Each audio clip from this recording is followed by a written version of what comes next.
presidente do Bloco Democrático e ambos meus ilustres companheiros da Frente Patriótica Unida,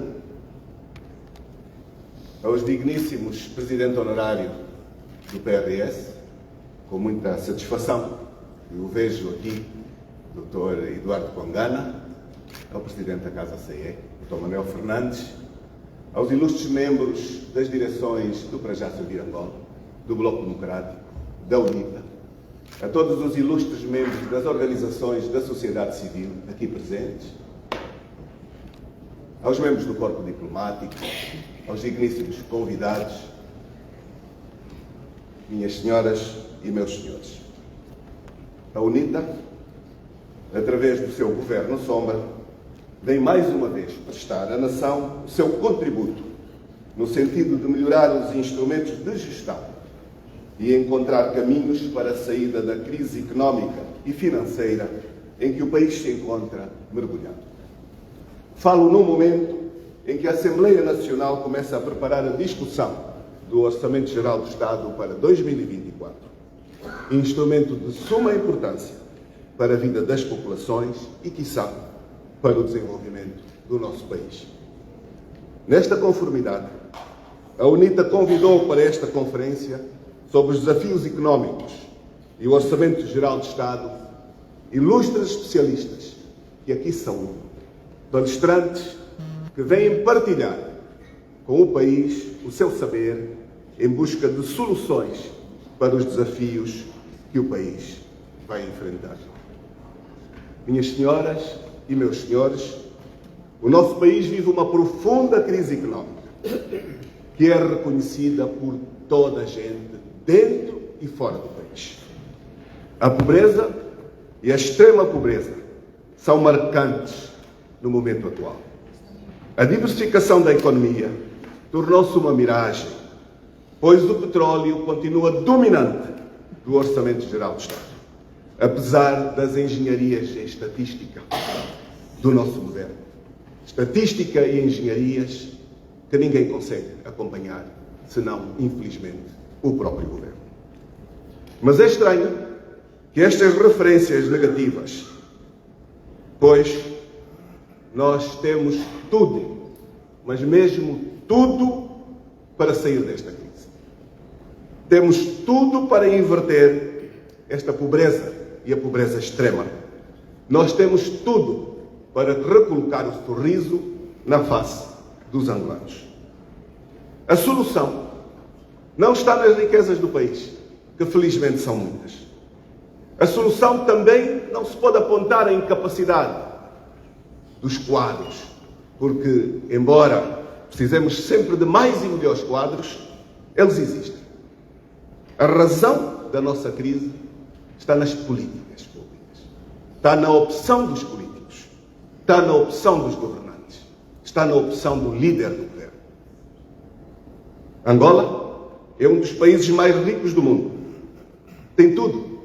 Tem terras aráveis, tem um mar rico, uma fauna diversificada, com um subsolo cheio de reservas, de minérios raros, vastos, tem muita água, muitas belezas naturais, petróleo e muito gás natural.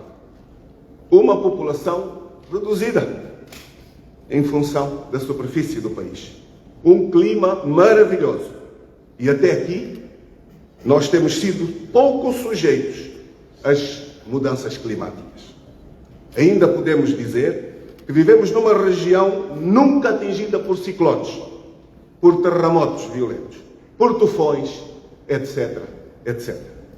Assim sendo, faz todo o sentido esta conferência para ajudar o país a promover caminhos de estabilidade, de diversificação da economia, caminhos de desenvolvimento. Não sendo eu um especialista de matérias económicas, compete-me, porém, mais uma vez, reafirmar aqui que têm sido essencialmente as lideranças políticas os maiores responsáveis pelo retardar do país. A atual crise económica tem respaldo nas decisões políticas. Há perda de valores também. Há perdas de referências. E a inexistência de um apontar claro para um caminho O Orçamento Geral do Estado para 2024 tem mais de 50% direcionado ao pagamento da dívida.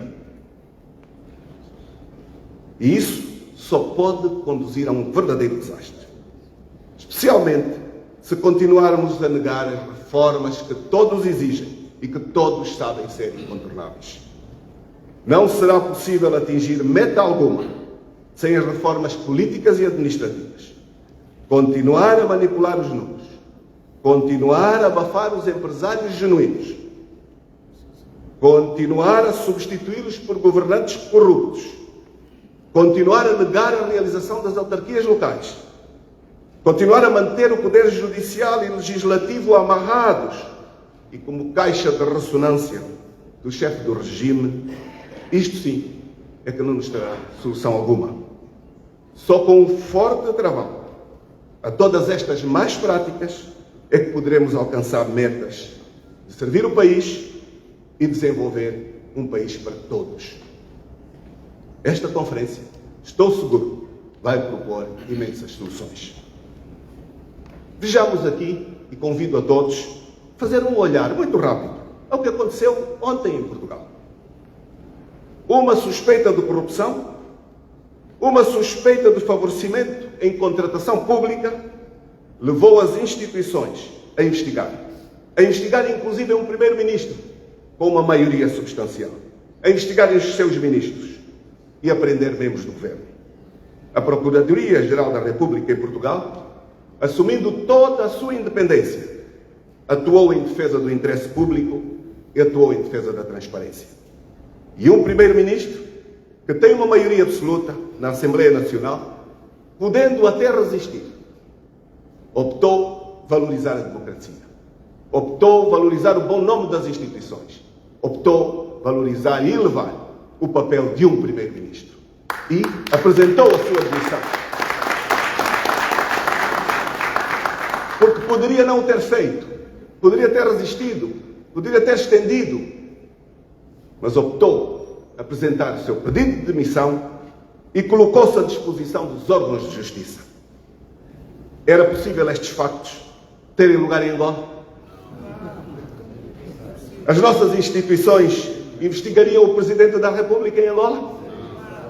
A Procuradoria, que faz a defesa dos interesses dos partidos, faz a defesa dos interesses do povo em geral, faz a defesa da pluralidade. A Procuradoria da República em Angola tem independência para agir? Tem liberdade para agir? Tem coragem e isenção? O SIC, os Serviços de Investigação Criminal e demais instituições ligadas à investigação criminal, têm autonomia e os seus comandantes servem com coragem o Estado plural de que nós todos somos parte? É o que acontece em Angola? Nós todos sabemos que não. Esta foi uma rápida viagem a um país que nos serve de inspiração para todas as leis. As leis que se vêm trazer em Angola são, na sua maioria, às vezes se esquece, inclusive, o nome dos locais em Portugal que as inspiraram. Mas depois, este tipo de exemplos não inspira os governantes angolanos, infelizmente. E qual é o papel dos grandes? O silêncio dos grandes é conivente ou é partícipe? O que é que se passa com os nossos mais velhos? Participam? Têm coragem? Trazem a uma intervenção moral do seu papel histórico? Olhemos para Moçambique. Olhemos para o que está a passar em Moçambique. Olhemos para a pouca vergonha da manipulação grosseira eleitoral em Moçambique. Em Moçambique, as vozes de alguns grandes começaram a ser ouvidas. Samora Machel Júnior, filho do ex-presidente Samora Machel, falou e contrariou os interesses do seu partido em nome da verdade. A mamã Graça Machel também falou com muita coragem e falou bonito.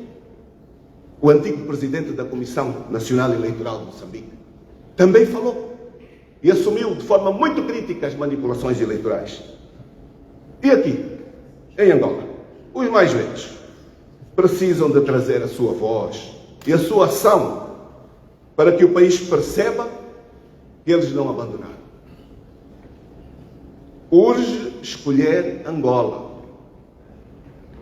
retomar a capacidade de dialogar, ir ao médico e pedir uma pílula contra a intolerância, contra o medo, contra a arrogância, contra a extrema corrupção e, mais importante, uma pílula para abrir as portas do nosso Kremlin, a democracia. Urge afastar os ortodoxos do Kremlin angolano, arrogantes, que têm conduzido o país à desgraça, que há muito vêm teorizando contra o país, teorizando contra o bem-estar das suas populações, teorizando contra os angolanos. Urge ir buscar os tecnocratas e colocá-los a governar com coragem e ao serviço da nação, ao serviço de todos. Urge ir buscar a academia, o seu saber, e colocá-lo ao serviço do país e dos governantes. Há que abandonar a gestão casuística que visa manter o status quo do grupo dominante em detrimento da organização e crescimento sustentável da economia que sirva ao desenvolvimento do país. A UNITA entende que não se consegue o crescimento e o desenvolvimento económico com salários miseráveis ou empobrecendo o empresariado nacional por via da concorrência desleal do próprio Estado, que exerce um peso excessivo sobre a economia, provocando a sua ineficácia e ineficiência.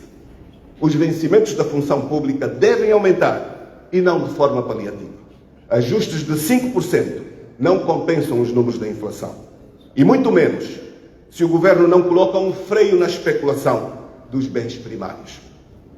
Há que acabar com os desperdícios e a má gestão e empoderar os salários que rapidamente irão dar a sua contribuição na circulação da economia. Entendemos também que não haverá crescimento e desenvolvimento económico sem infraestruturas e equipamentos sustentáveis.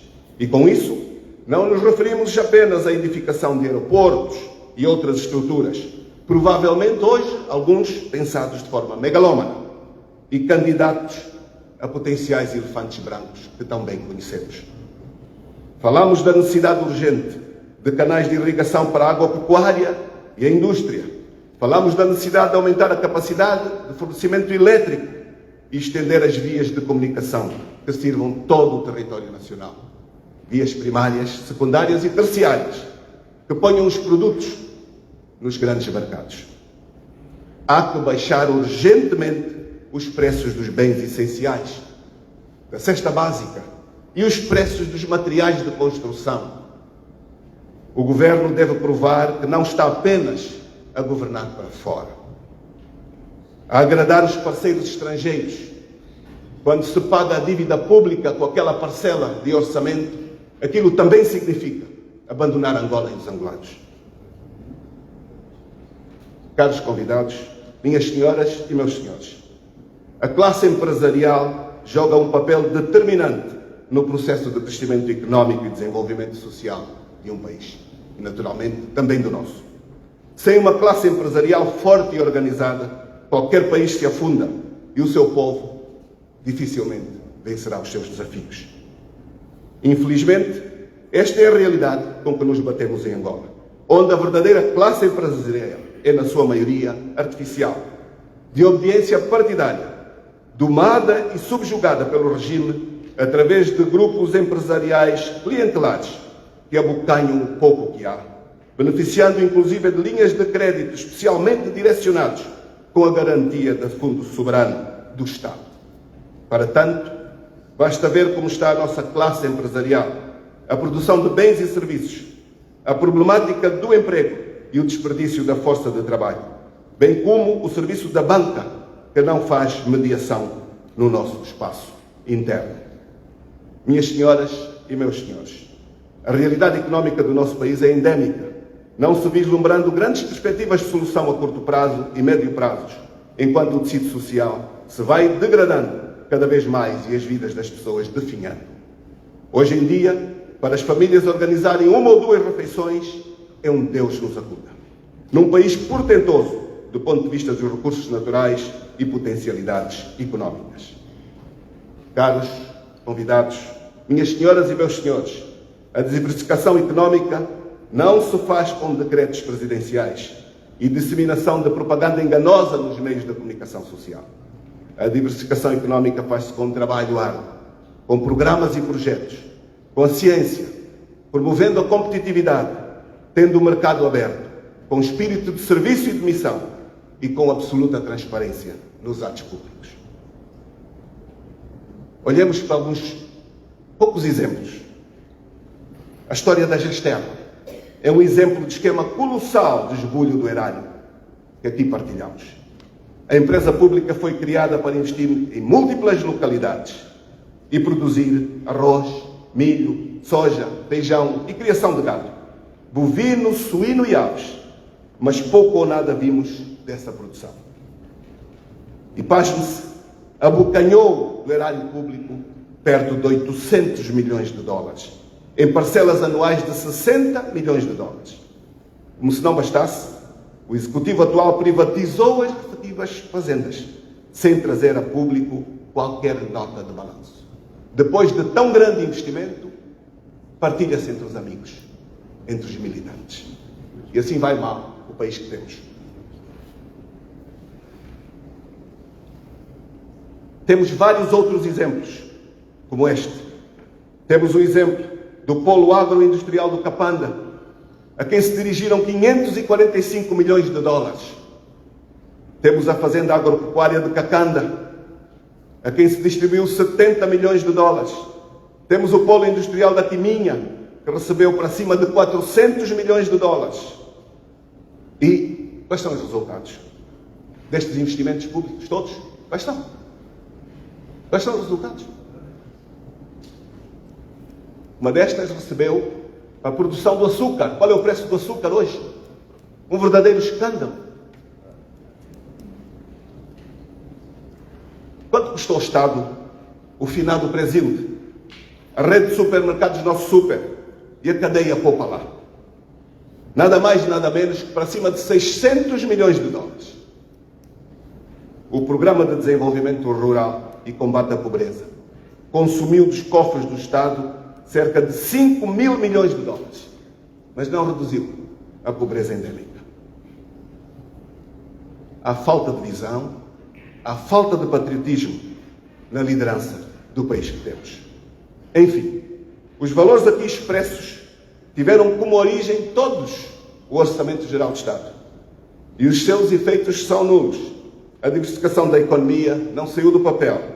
E é desta forma que se vão desperdiçando os recursos financeiros estratégicos que deveriam servir para o real crescimento e desenvolvimento de Angola. Caros conferencistas, a história acaba por dar razão à UNITA, que no âmbito da sua responsabilidade política nunca se predispôs a participar da cumplicidade da farsa dos orçamentos gerais do Estado, aprovados pela maioria que sustenta o regime. Como acabamos de ilustrar, através destes exemplos, o Orçamento Geral do Estado tem sido usado como expediente para o enriquecimento ilícito e acumulação primitiva de capitais dos membros do Governo e do seu partido. O processo de reconciliação nacional desapareceu completamente das prioridades de quem governa. O processo de reconciliação também desapareceu do Orçamento Geral do Estado. O saque do Orçamento Geral do Estado continua até os dias de hoje. A opacidade das rúbricas é cada vez mais sofisticada e blindada com a impossibilidade do acompanhamento e uma completa fiscalização por parte da Assembleia Nacional. O assalto às contas públicas provocou o desemprego e empurrou a juventude para o mundo do consumo do álcool, da droga, infelizmente hoje, da prostituição e da delinquência. Perante este quadro dantesco e sóbrio que acabamos de descrever, pedimos ideias que ajudem a renovar as esperanças. O Governo alega sempre que a fiscalização do Orçamento Geral do Estado tem sido feita através da Conta Geral do Estado, que é remetida à Assembleia Nacional com a anuência do Tribunal de Contas. No entanto, o facto é que falar da Conta Geral do Estado é falar do Orçamento Geral do Estado, da gestão da coisa pública, da sua transparência, do desenvolvimento do país, da vida das pessoas, das nossas riquezas, em suma, falar do horário público e do que é património público. Mas importa dizer aqui a verdade. A Conta Geral de Estado dos últimos anos chega à Assembleia Nacional com um considerável atraso que contraria aquilo que está definido nas leis. Além disso, é o próprio Tribunal de Contas que nos últimos tempos tem trazido ao de cima os desvios e os graves incumprimentos ao Orçamento Geral de Estado. É o Fundo Monetário Internacional que vem a público dizer que o orçamento do Governo é diferente do orçamento aprovado na Assembleia Nacional. É muito grave. É o descrédito total. Não se apercebe quem governa da exposição em que se encontra. Nas chancelarias e fora delas, os comentários não abonam a favor da imagem deste governo. E os países, nossos parceiros, naturalmente, querem os seus interesses. Esperamos, portanto, que as preleções e debates em sede deste evento possam contribuir com subsídios que permitam deitar luz sobre alguns dos ingentes problemas aqui referidos, indicando-se soluções, partilhando soluções com quem governa. Mantenhamos a crença de que Angola pode sair do beco em que se encontra atualmente, porque tem tudo para vencer, como afirmamos, tudo para ganhar. Concluo reafirmando que a solução está nas nossas mãos. A solução está numa liderança patriótica do país. A solução está na criação de um país inclusivo. A solução está também nos mais velhos ganharem coragem e intervirem e deixarem de ter medo. Declaro, assim, aberta esta conferência.